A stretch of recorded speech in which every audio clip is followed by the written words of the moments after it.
নমস্কার বন্ধুরা, সুলেখা রান্নাঘরে। তো দেখো, বাটা মাছের এখন ডিম হয়েছে। বাজারে যে কোনো মাছ আনতে গেলেই বাজারে দেখবে মাছের ডিম হয়েছে, আর বাটা মাছের ডিম হয়েছে।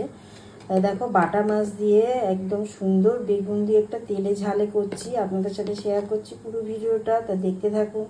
প্রথম দিলাম দেখো একটু আন্দাজ মতন হলুদ, তারপরে দিলাম আন্দাজ মতন নুন দিয়ে ভালো করে নুন হলুদটাকে মাখিয়ে নেবো সুন্দর করে। তারপর 10 মিনিট হয়ে গেছে। মাছগুলোকে এবারে কড়াইতে ফ্রাই প্যানে সর্ষের তেল দিয়েছি, দিয়ে ভাজা বসিয়ে দিলাম। মাছটা পুরো উল্টো পাল্টে ভালো করে ভেজে নিয়েছি, তো তুলে নিচ্ছি। দেখো বেগুনগুলোকে ভেজে নিচ্ছি, দেখো দু টুকরো করে নিচ্ছি বেগুনগুলো। এখানে দেখো বেগুনটা ভাজা হচ্ছে। এখানে দিচ্ছি দুটো কাঁচা লঙ্কা, কালো সর্ষে আর 1 চামচ পোস্ত, দুটো মিক্সড করে বেটে নেব।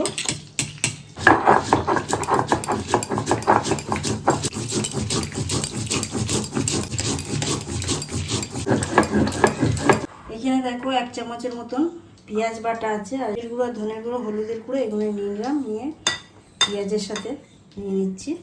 টমেটো একটা পেস্ট করে নিয়ে আছে, আদা বাটা, এটা আছে রসুন বাটা। এখানে দেখো অল্প করে জল দিয়ে দিচ্ছি, করে মশলাটাকে মাখিয়ে নিচ্ছি।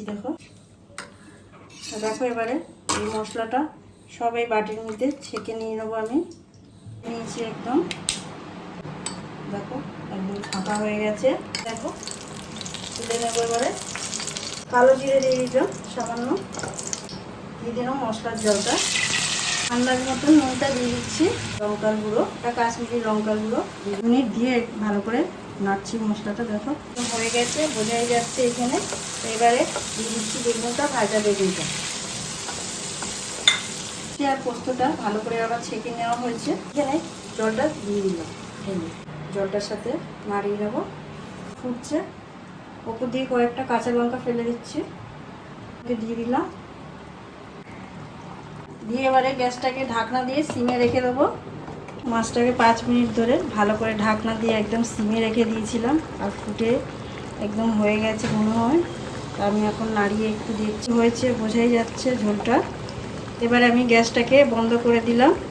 তেলে ঝালে বাটা মাছের বেগুন দিয়ে রেডি হয়ে গেছে, একদম গরম ভাতে পরিবেশন করছি। আর দেখে যদি ভালো লাগে চ্যানেলটাকে সাবস্ক্রাইব করবে, লাইক করবে, কমেন্ট করতে ভুলবেন না কেমন হলো। বাটা মাছের ঝোলটা ভাত দিয়ে দারুণ স্বাদের, একদম গরম গরম ভাত।